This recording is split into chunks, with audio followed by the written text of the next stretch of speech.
예레미야를 통해 하나님의 뜻을 묻는 이스라엘 백성들과 그리고 하나님의 응답에 대한 말씀입니다.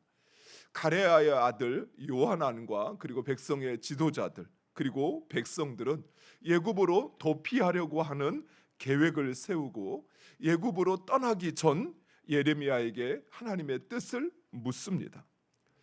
예루살렘이 함락되는 그 과정에서 바벨론의 강포와 무서움을 경험했던 요하난과 백성들은 이제 바벨론의 느부갓네살 왕이 세웠던 바로 유대의 총독 그다랴와 그리고 바벨론의 군사들이 죽었다는 사실을 알게 되면 바벨론이 자신들을 보복할 것이고 그리고 그 보복이 두려운 나머지 그들은 당시 바벨론의 상대국이었던 적대국이었던 예굽으로 도망치려고 하는 것입니다. 그러나 그들은 예굽으로 떠나기 전 하나님의 뜻을 묻기 위해 예레미야를 찾았고 그리고 주어지는 하나님의 말씀에 순종하겠다라고 다짐을 합니다. 6절 말씀에 요한왕과 백성들은 하나님의 말씀이 자신들에게 좋든지 좋지 아니하든지, 이 말은 자신이 원하는 것이든지 원하지 않는 것이든지 막론하고 무조건 순종하겠다라고 이야기합니다. 이런 이스라엘 백성들의 행동은 믿음의 행동처럼 보입니다. 하나님을 찾고 또 그 하나님의 뜻에 순종하겠다라는 것은 분명히 믿음의 결과입니다. 그런데 만약 요한왕과 그 백성들의 진실이, 그 마음이, 그 고백이 진실하다면 그들은 예굽으로 내려갈 계획을 세우기 전에 먼저 하나님의 뜻을 물었어야 하지 않을까요?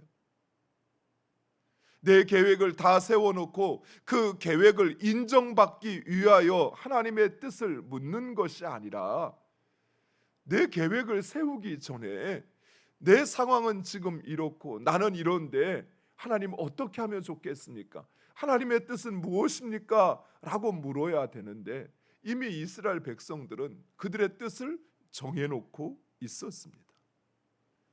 또 오늘 본문 앞에 1, 2, 3, 4절을 자세히 보시면 요한왕과 백성들은 하나님께 그 뜻을 물어달라 요청을 하면서 당신의 하나님이라는 말을 반복해서 하고 있습니다.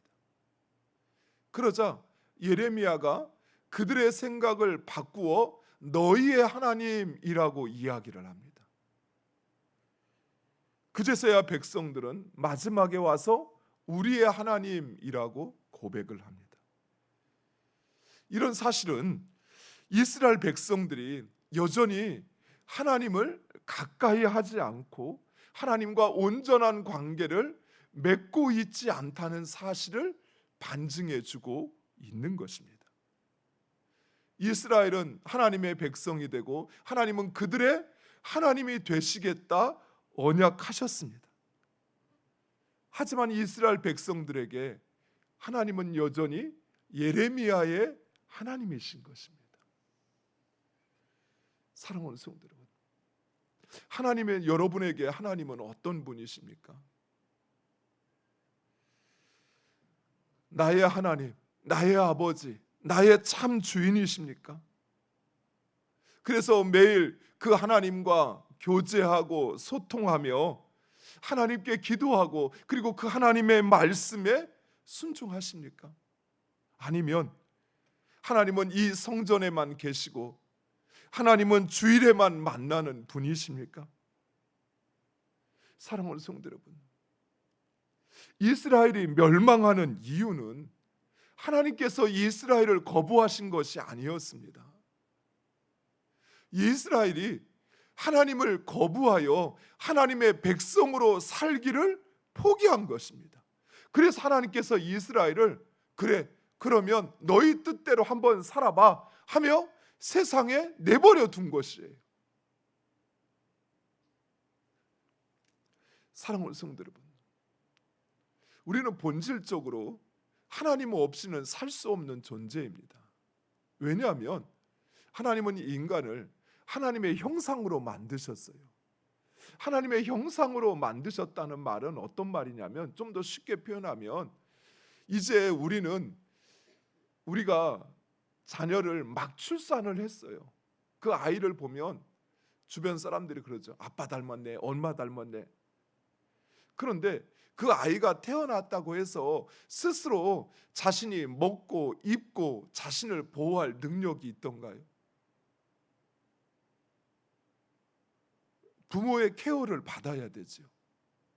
엄마의 젖을 먹어야 되고, 또 그 몸에 필요한 옷을 입혀 주어야 하고, 그리고 그 아이에게 살아가는 데 필요한 것을 공급해 주어야, 그래야만 그 아이가 살아갈 수 있잖아요. 하나님의 형상으로 창조되었다는 말은 바로 그런 의미입니다. 우리는 하나님으로부터 공급되어지는 생명과, 그리고 하나님으로부터 공급되어지는 은혜를 받아야만 살아갈 수 있는 존재인 것이에요. 또한 우리는 하나님께서 죄로 말미암아 하나님과 멀어지고, 그리고 하나님으로부터 이제는 가까이 나아갈 수 없는 죄의 자식이요 마귀에 속한 자였지만, 그런 하나님께서 우리를 구원하셔서 하나님의 자녀, 하나님의 백성 삼아 주셨습니다. 그래서 하나님께서 우리를 지키시고 하나님께서 우리를 보호하셔야만 살아갈 수 있는 존재인 것입니다. 따라서 우리는 그 하나님을 찾아야만 해요. 하나님께 구하고, 그리고 그 하나님의 음성을 듣고 그 하나님의 말씀에 순종할 때 비로소 우리의 삶이 온전할 수 있는 것입니다. 그런데 이제 좀 컸다고, 이제 내가 내 뜻대로 할 수 있다고, 하나님 필요 없습니다, 이제 내가 알아서 하겠습니다, 이제는 내 마음대로 할 것입니다 라고 스스로 우리의 삶을 주장하려고 하지만, 우리는 결코 그럴 수 있는 존재가 아니라는 것이. 여러분, 좀 키웠던 자녀들이 사춘기가 되면 반항이 시작되잖아요. 반항이 시작돼서 막 자기 뜻대로 나가서 세상의 친구들 만나고 해서는 안 되는 일들 하고 막 방탕한 생활을 하는 그런 아이를 지켜보는 부모의 모습이 어떻습니까? 마치 하나님 앞에 이스라엘 백성들의 모습이 그러고 있는 거예요. 그래서 이제는 심지어 그들은 하나님을 자신들의 하나님이라 고백하지 못하고 그 하나님을 예레미야의 하나님, 너희의 하나님이라고 이야기하고 있는 거예요. 사랑하는 성도 여러분, 하나님은 우리와 매일 우리의 뜻을 하나님 앞에 구하고, 또 하나님께서 우리에게 말씀하시고, 그리고 그 하나님의 뜻을 따라 살아가고, 또 이제 우리가 스스로 섰다라고 하는 것은 그 하나님의 뜻을 깨달아 하나님의 기쁨이 되고 영광이 되어지는 삶을 살기를 원하시는 거예요. 그런데 우리 스스로 이제 나는 하나님의 백성으로 살지 않겠다, 그리고 하나님을 나의 하나님, 나의 삶의 주인으로 인정하지 않고 내 뜻대로 내 마음대로 살려고 하니, 그러니 하나님께서 우리를 내버려 두어 세상의 도전과 세상의 위협 앞에 막상 내어놓으니 우리는 스스로를 지킬 수 없는, 오히려 스스로를 망가뜨리는 그런 존재가 되어버리는 것입니다. 하나님은 이스라엘의 간구를 들으시고 10일 후에 예레미야를 통해서 응답하십니다. 물론 지금 애굽으로 피신하려고 하는 이스라엘 백성들에게 이 10일은 참 힘든 시간이었습니다.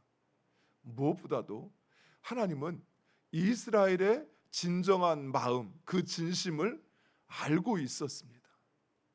진정 그들이 하나님의 뜻을 구하는 그 의도가 정말 그들의 말처럼 하나님의 말씀에 순종하려고 하는 것인지, 아니면 그들이 원하는 것을 듣기 위한 것인지 알고 있었어요. 그럼에도 하나님은 응답하십니다. 사랑하는 성도 여러분, 하나님은 우리의 기도에 반드시 응답하시는 하나님이십니다. 그 응답하시는 하나님을 믿고 하나님을 찾고 그 하나님께 구하는 우리가 되기를 간절히 축원드립니다. 비록 우리가 원하는 때, 우리가 원하는 방법이 아니라 할지라도 응답하시는 하나님, 그 하나님을 신뢰하는 여러분 되시기를 축원드립니다. 실제로 이스라엘은 지금 한시가 급하였습니다. 그리고 그들이 원하는 응답은 이제 그들이 세운 그 계획을 하나님께서 인정해 주시는 것이었습니다. 그러나 하나님은 10일이 지나서야 응답하십니다. 그리고 하나님은 오히려 그들에게 그들의 마음을 돌이켜 애굽으로 내려가지 말고 이 유다 땅에 거주하라라고 말씀하십니다.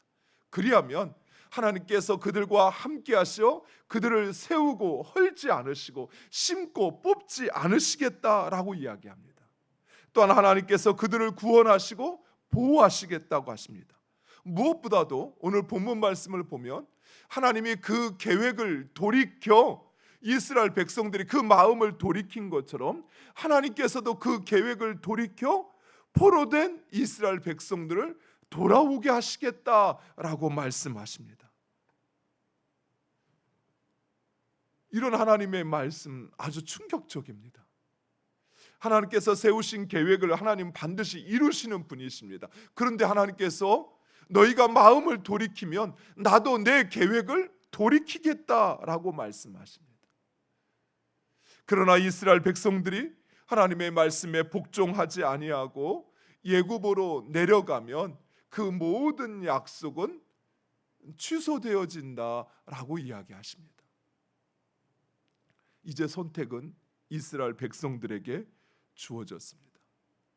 이스라엘은 눈에 보이는 피난처를 선택할 것인지 아니면 보이지 않으시는 진정한 우리의 피난처인 하나님을 선택할 것인지, 이스라엘은 현실적인 위협과 동맹의 보호를 선택할 것인지 아니면 하나님의 말씀을 선택할 것인지 그 선택을 해야 하는 것입니다.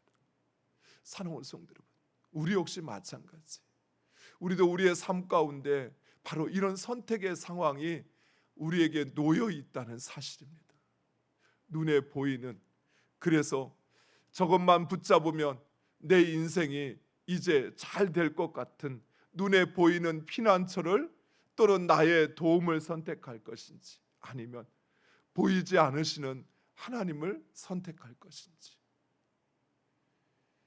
내 앞에 있는 그 위협과 그리고 동맹의 보호를 선택할 것인지 아니면 우리의 보호자이신 눈에 보이지 않으시는 하나님을 선택할 것인지. 사랑하는 성도 여러분, 진정 우리가 하나님을 믿는다면 눈에 보이는 현실이 아닌 하나님, 그리고 그 하나님의 말씀을 믿으시기 바랍니다. 우리가 하나님의 말씀을 듣고 또한 그 하나님을 고백하고 또 하나님 앞에 간구하는 가장 본질적인 이유는 바로 여기에 있습니다. 하나님을 나의 아버지, 나의 하나님, 나의 삶의 참 주인으로 인정하는 것입니다. 그리고 그 하나님의 말씀을 붙잡는 것이 눈에 보이는 나의 위협이나 또는 나를 보호해 줄 것처럼 보이는 현실적인 피난처가 아닌 우리의 피난처가 되어 주시겠다고 말씀하신 하나님, 그 하나님을 붙잡고 그리고 그 하나님을 의지하는 우리 모두가 되기를 간절히 축원드립니다. 기도하겠습니다. 아버지 하나님,